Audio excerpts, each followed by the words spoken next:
Alors aujourd'hui, le président de la République est à Grenade pour un sommet très important puisqu'il s'agit de parler de l'élargissement, en particulier à l'Ukraine. Et donc, il a eu la gentillesse de faire une vidéo qui va être projetée maintenant. Et juste avant, je voudrais vous dire que dans les 70 intervenants d'aujourd'hui, il y en avait un qui me tenait particulièrement à cœur, qui avait accepté, qui était complètement préparé. C'était le général Georges Lain. Voilà, vous pouvez l'applaudir.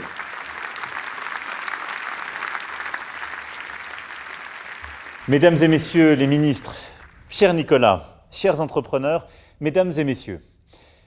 Alors, vous vous en doutez, c'est avec beaucoup de regret que je ne peux pas être parmi vous aujourd'hui. C'est la première fois. Et vous savez toute l'affection que je porte à cette rencontre, chaque année renouvelée depuis 8 ans maintenant. Malheureusement, je suis déjà parti au moment où vous vous réunissez pour un sommet européen à Grenade. Mais je le regrette parce que vous savez combien vous comptez pour moi, parce que vous construisez cette France innovante, industrielle, décarbonée de 2030 puis 2050 que nous souhaitons voir advenir. En un mot, vous incarnez cette fierté qu'est la nôtre de voir notre pays avancer, faire bouger les lignes préétablies, créer des solutions de demain. Vous démontrez en quelque sorte qu'il n'y a aucune fatalité et que la réponse à l'entreprise, l'esprit d'entreprise, l'innovation, c'était mieux hier, et que, en même temps, la réponse aux défis du moment que nous vivons en termes en particulier climatiques, c'est pas le faisons moins, produisons moins, ayons moins de croissance.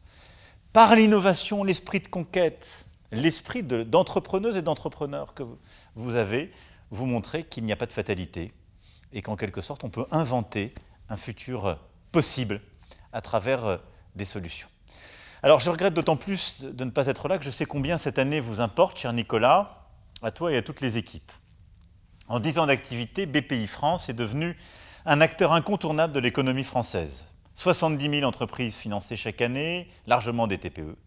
50 milliards d'euros injectés dans l'industrie en 10 ans, près de la moitié consacrée à la transition écologique et environnementale, et des TPE, des PME, des ETI qui n'auraient pas pu devenir les piliers de notre transition écologique et de notre réindustrialisation sans ces financements, mais aussi vos conseils.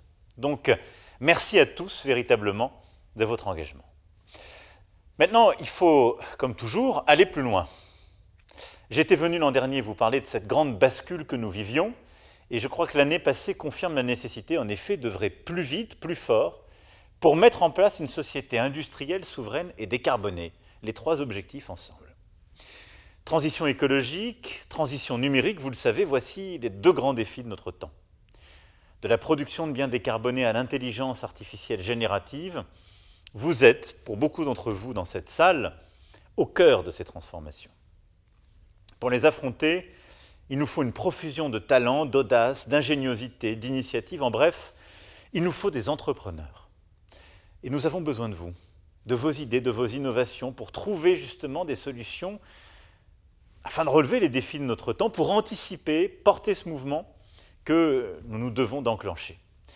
Et nous continuerons à vous offrir, pour ce faire, un environnement favorable à l'innovation, à la création, avec une fiscalité propice, avec de l'investissement, notamment grâce à la mission France 2030, et en continuant de lever tous les freins à l'emploi. Les résultats sont là, et la BPI France y aura largement contribué. Pour la 4e année consécutive, notre pays est le plus attractif d'Europe. Nous avons un taux de chômage qui a atteint des niveaux historiquement bas. Nous avons un taux d'activité historiquement haut. 100 000 emplois industriels créés, dont 20 000 au dernier semestre. Ce sont ainsi, par exemple, 4 usines de batteries dans le Nord, une production de semi-conducteurs qui va doubler à Grenoble, des start-up du quantique, du nucléaire, de l'intelligence artificielle qui se lancent encore dans la deep tech. Et donc, sur tous nos grands objectifs stratégiques, nous avançons. Et j'aurai l'occasion d'y revenir dans le détail prochainement. Une forte croissance aussi des grands projets qui n'ont jamais été si nombreux à voir le jour. En un semestre à peine, la taille des nouvelles usines sur le territoire a doublé, en passant de 80 à 160 employés en moyenne. C'était un des défis qu'on évoquait ensemble il y a 2 ans, si je me souviens bien. On parlait en particulier de deep tech, nous y sommes. Sur l'industrie toujours, les levées de fonds des startups industrielles justement atteignent des records. Celle de Vercor, annoncée il y a 2 semaines à peine, est en quelque sorte l'emblème de cette réussite. Enfin, cette année, plus de 145 000 entreprises exportent depuis notre territoire, ce qui est un nouveau record. Tout ça, ce sont des chiffres, mais derrière, ce sont des réalités humaines, des aventures entrepreneuriales, et c'est le fruit de notre travail collectif ces dernières années. C'est pour ça que je ne laisserai personne nous amener en marche arrière, et donc on continue d'accélérer, on ne monte aucun impôt, on ne complique aucune procédure, on ne revient pas en arrière sur le droit du travail, etc., etc. No pasaran. Maintenant, il nous faut l'admettre, nous traversons une époque incertaine. Les incertitudes géopolitiques s'accroissent, en Europe où la guerre demeure, en Afrique où les coups d'État se multiplient. L'accélération des changements technologiques nécessite aussi de prendre ce sujet à bras-le-corps, et la French Tech n'est d'ailleurs pas épargnée par ces difficultés. Je l'évoquais là aussi il y a quelques mois encore à l'Élysée avec plusieurs acteurs de ce secteur. Dans ce contexte, notre politique se doit d'être ambitieuse et avant tout de continuer à porter haut et fort une politique de l'offre que nous avons instaurée. Pour être plus souverain, il nous faut produire, et produire localement, produire décarboné, et il nous faut exporter. Et pour accélérer, notre stratégie va reposer sur 3 piliers. La base, c'est tout d'abord de continuer à assurer les conditions de votre compétitivité, je le disais. La compétitivité, c'est la politique fiscale de baisse des impôts que nous allons poursuivre, avec la mise en place d'un nouveau crédit d'impôt pour l'industrie verte notamment, et le début de la baisse de la CVAE. Notre seconde priorité, c'est de continuer à investir dans notre écosystème scientifique et technologique. C'est évidemment ce que fait BPI France, ce que vous faites depuis des années et ce que nous allons continuer à faire. On va continuer à soutenir les entreprises dites early stage, à la suite du rapport du député Paul Midi, continuer à cofinancer les projets les plus risqués grâce à la mission France 2030 et continuer à mobiliser les financements privés avec l'initiative TIBI. On a lancé le 2e fonds et on va continuer à mobiliser. Il est déjà plus important que le premier, donc on relève encore de nouvelles masses pour fertiliser l'écosystème. Mais au-delà de la puissance publique, j'attends aussi beaucoup des grandes entreprises qui doivent encore davantage choisir la French Tech. Et je salue à ce titre l'initiative lancée par la French Tech sur ce sujet pour au moins doubler la commande publique et privée.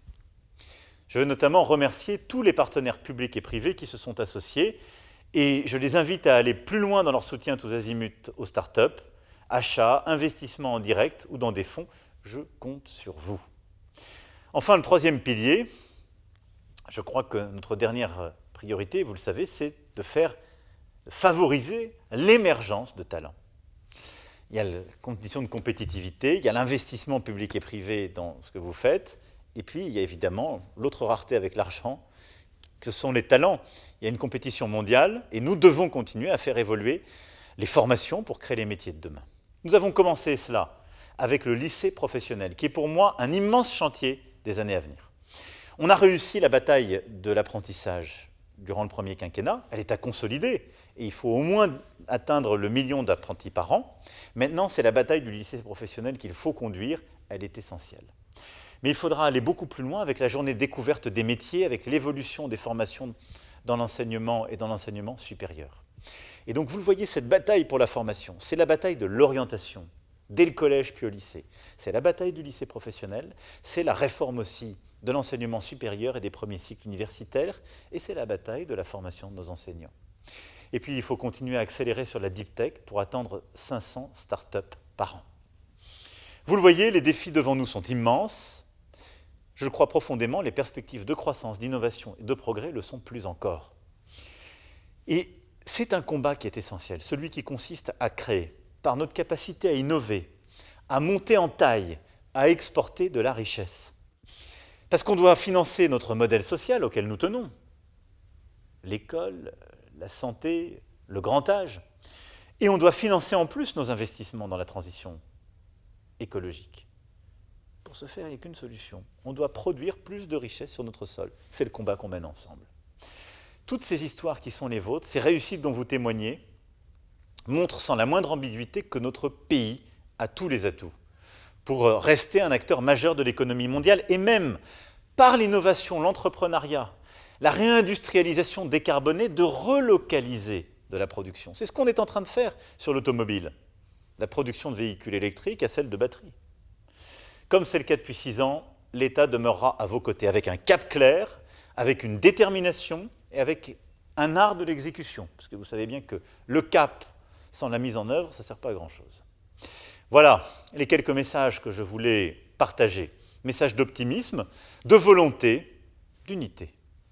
Continuez à vous montrer intensif, à sortir des sentiers battus, à entreprendre et plus que tout, continuez à nous faire rêver. Merci à tous et à toutes. J'espère vous retrouver très bientôt. Courage et comme j'ai coutume de dire, ne lâchez rien.